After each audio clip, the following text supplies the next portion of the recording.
Hello friends, welcome to another Magic Monday. Today we're looking at a deck called We Know with Etrata, Deadly Fugitive. So she is a 3-mana 1/4 with Death Touch. Face down creatures you control have pay 4 mana, turn this creature face up. If you can't exile it, then you can cast it without paying its mana cost. Whenever an assassin you control deals combat damage to an opponent, cloak the top card of that player's library. So to cloak is to put it onto the battlefield face down as a 2/2 creature with a ward 2, and then we can pay 4 to flip it. So this is an assassin tribal deck trying to take advantage of Etrata's ability. This is the second week in a row I am doing a video based on this Murders at Karlov Manor set that people seem to hate. But I'm just trying to have some fun with this set. It's definitely not my favorite of the sets in the past couple of years, but there are some fun mechanics, and this is one of them, I think. So as I said, it is an assassin deck, and also We Know is a shout out to the Dark Brotherhood in Skyrim, Elder Scrolls lore. Average mana cost is 3.1, 14 blue, 34 black. 42 creatures, 22 of which are assassins. 1 instant, 18 artifacts, an enchantment, and 40 lands. Pretty basic loadout here. We got mana rocks like Mox Amber, Arcane Signet, Cold Steel Heart, Mind Stone, a bunch more mana rocks here. Whatever, they're mana rocks, you know what they do.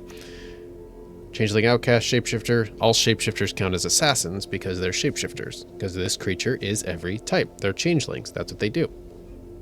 And also can't be blocked. So automatically the Etrata ability will trigger whenever I attack with this guy, basically. One thing to note here is whenever an assassin you control deals combat damage, and it does not say once per turn.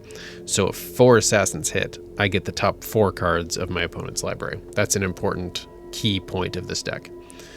Hired Poisoner, just a 1/1 assassin with Death Touch.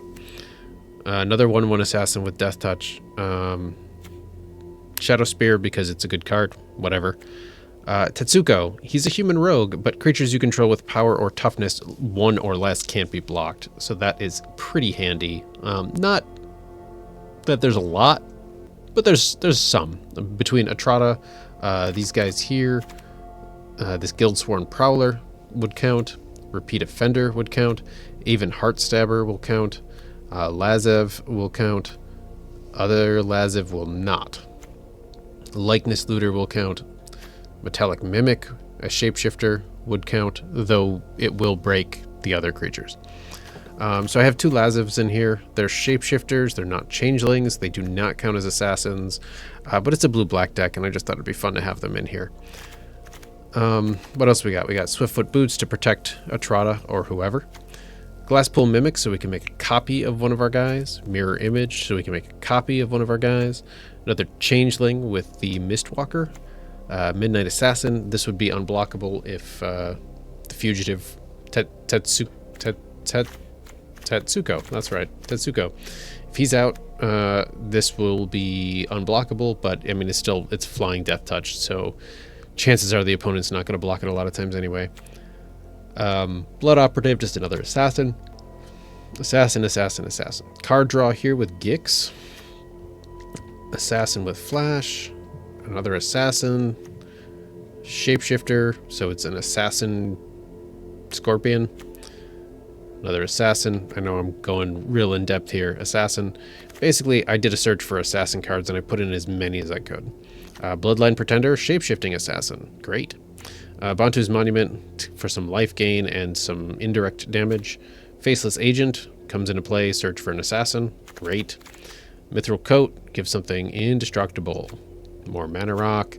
Realm Breaker, just sometimes it's nice to grab lands from my opponent's graveyard. It helps pay for things because it's mana.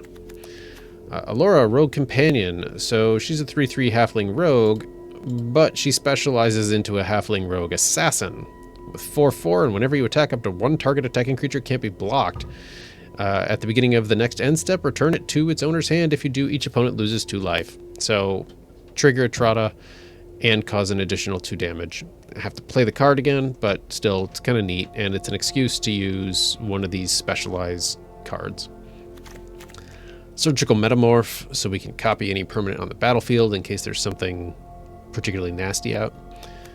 Undercover Operative to copy one of our things or one of my opponent's things, but if it's one of mine, it'll have that shield counter.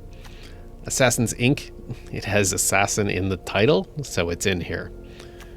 Graveshifter is a shapeshifter, so aka Assassin, and can also return a creature to my hand. Assassin.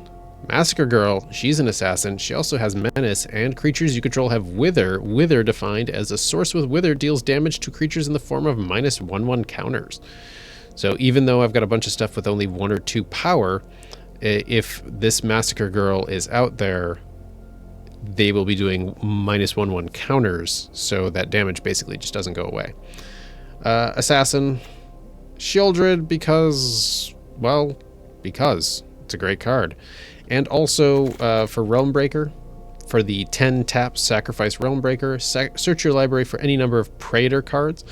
I figured I should put in some Praetors. So I put in Shieldred, and Shieldred, and Shieldred, because they're all Praetors. And it's all the same guy, but they're all doing different things. Well, it's all the same woman. Anyway, I don't know what a Praetor's gender is. Like, who am I to judge? I mean, look at that. What is that gender? It's frightening. I don't know what that is. But I'm not going to judge. I'm not going to assume. I'm going to call Shieldred they until I hear otherwise. Skulking Killer, Assassin, whatever. Assassin. The old Etrata, the Silencer. Vampire Assassin, can't be blocked. And it exiles a target creature an opponent controls whenever she deals damage, but then you have to shuffle her into the library. Whatever. The other Massacre Girl, where each other creature gets -1/1 until end of turn, and then whenever a creature dies this turn, that ability replicates again. Pretty much just a board wipe. For 5 mana, and then she's an assassin with Menace. That's not bad. As I said, Shieldred, we got another assassin here, but we can sacrifice a creature or an artifact and exile a creature an opponent controls. That's cool. Coerce to Kill turns turns a creature that my opponent controls into a creature that I control with base power and toughness 1/1, has Death Touch, and is an assassin in addition to its other types. And finally, Vein Ripper. This card is awesome. I love this card. I wish it was legendary so I could make it a commander. But for 6 mana, we have a 6/5 flying vampire assassin with a ward of sacrifice a creature, and whenever a creature dies, target opponent loses 2 life and you gain 2 life. Really fun to have Vein Ripper out and then drop Massacre Girl. Do a board wipe, and every creature that dies, regardless of who owns it, means that my opponent loses 2 life and I gain 2 life. Game-ending combination, potentially. And then this Shieldred I already mentioned. Bunch of lands. Thriving Isle is really stupid in here. I might as well just put in a gate. I just love this art, so I put it in all the time. And that's it. That's the deck. It's an assassin tribal. I didn't do any of like the traditional tribal things like Vanquisher's Banner or whatever. I just wanted to keep it really simple, but the idea is we grab our opponent's cards, we turn them into 2/2 cloaked things, and every once in a while we find something we like. We could even spend it to like add to our mana. If we cloak of a forest or something, we can pay 4 mana and add a forest to our array. But more so it's useful for, like, I don't know, my opponent has a Vorniclex, or I don't know, some Planeswalker or something. I can just grab it, take it, pay 4, and it's mine. So it was a fun deck to build. It's a fun deck to play. I hope you guys enjoy this video. As always, be kind to yourselves and to each other. I say it all the time because I mean it all the time. If you do like this video, please consider giving it a thumbs up and subscribing to my channel. I really want to grow this thing, and the best way to do it is to have you guys join my team. And that's what we are. We are a team. So, without further ado, let's get to some games.